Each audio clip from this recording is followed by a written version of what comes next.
Dans de nombreux pays, la vie publique est à l'arrêt.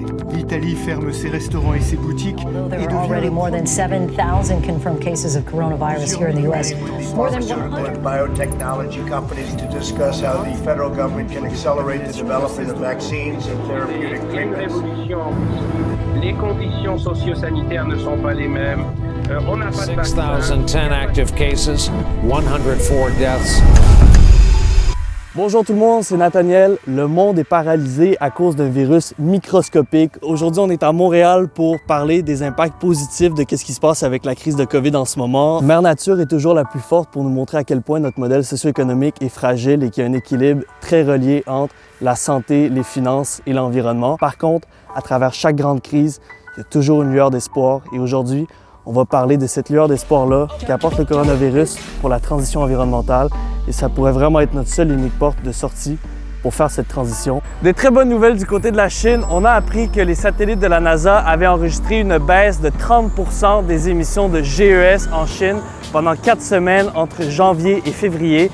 Et ça représente environ 100 millions de tonnes de CO2 dans l'air. 100 millions de tonnes de CO2, c'est comme si 24 heures sur 24, pendant un an, on faisait tourner en même temps 20 millions de voitures, ce qui est vraiment absolument énorme. Et ça montre que si tous ensemble, on fait des efforts pour l'environnement, on peut arriver à des choses. C'est pas juste les efforts qui doivent venir de la Chine, mais c'est les efforts de tout le monde collectivement ensemble. Ces impacts-là au niveau de l'environnement se font ressentir directement dans la vie des citoyens aussi. Il y a des jeunes enfants, pour la première fois de leur vie, ils ont pu voir le ciel bleu comme on le voit aujourd'hui. C'est absolument fantastique. Normalement, il y a du smog à cause de l'activité industrielle, à cause que tout ça s'est arrêté.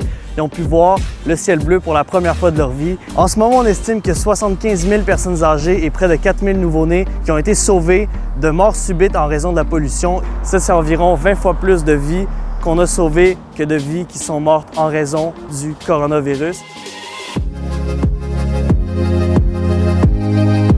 En Italie maintenant, les canaux des eaux de Venise sont redevenus limpides. On a une belle couleur bleue. On peut maintenant se baigner. Depuis près de 70 ans, avec l'activité du tourisme, les eaux étaient devenues complètement polluées. Il n'y a plus de plastique qui se font jeter dans l'eau par les touristes et surtout les bateaux à moteur ne circulent plus. Donc toute cette pollution-là qui s'était accumulée pendant très longtemps est enfin disparue. Et maintenant, la vie maritime, les écosystèmes marins, les poissons, les algues, toutes les plantes maritimes peuvent reprendre vie. Juste au sud, en Sardaigne, il y a les dauphins qui viennent renager en ce moment. On n'avait pas vu ça depuis très longtemps, justement à cause des activités portuaires. Et c'est vraiment encourageant de voir à quel point la faune peut reprendre vie et reprendre ses droits après notre activité humaine.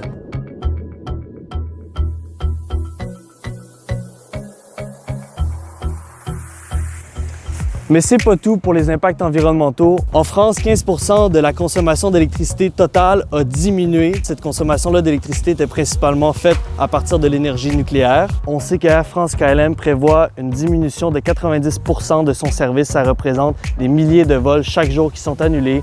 Les gens consomment moins, les gens ne prennent plus la voiture. C'est certain que ça va donner un petit peu de répit à la planète sur le plan climatique. Question finale, vrai ou faux? Est-ce que la crise du coronavirus aura un impact significatif sur la lutte au changement climatique? La réponse, c'est non. Malheureusement, même si le GIEC nous dit qu'on a peut-être gagné 2 ans d'avance pour la lutte au changement climatique, si on veut avoir un réel impact au niveau de la diminution et de l'évolution des changements climatiques, il faudrait que cette situation-là en Chine, de cette diminution de gaz carbonique de 30%, soit répétée mois après mois après mois après mois pour les 50 prochaines années. C'est pas le moment de lâcher prise. 50 ans, ça peut paraître énorme si on veut poursuivre cette transition-là, mais 50 ans par rapport à ma vie, par rapport aux gens de notre génération, c'est rien pour le reste de la sauvegarde de l'avenir de la planète. Il faut penser dès maintenant à la sortie de cette crise-là environnementale pour les générations futures. On sait que les États-Unis vont injecter près de 700 milliards de dollars dans la société pour repartir la machine. 700 milliards de fonds injectés, pour vous donner une idée de grandeur à combien c'est énorme. C'est comme si on prenait une personne qui travaille au salaire minimum 24 heures sur 24 et qui aurait travaillé depuis la création de l'univers. Le seul référent qu'on a historique pour comparer notre situation actuelle de crise de coronavirus, c'est la crise économique et financière de 2008-2009, où on avait observé une diminution de 500 millions de tonnes de CO2 dans l'atmosphère.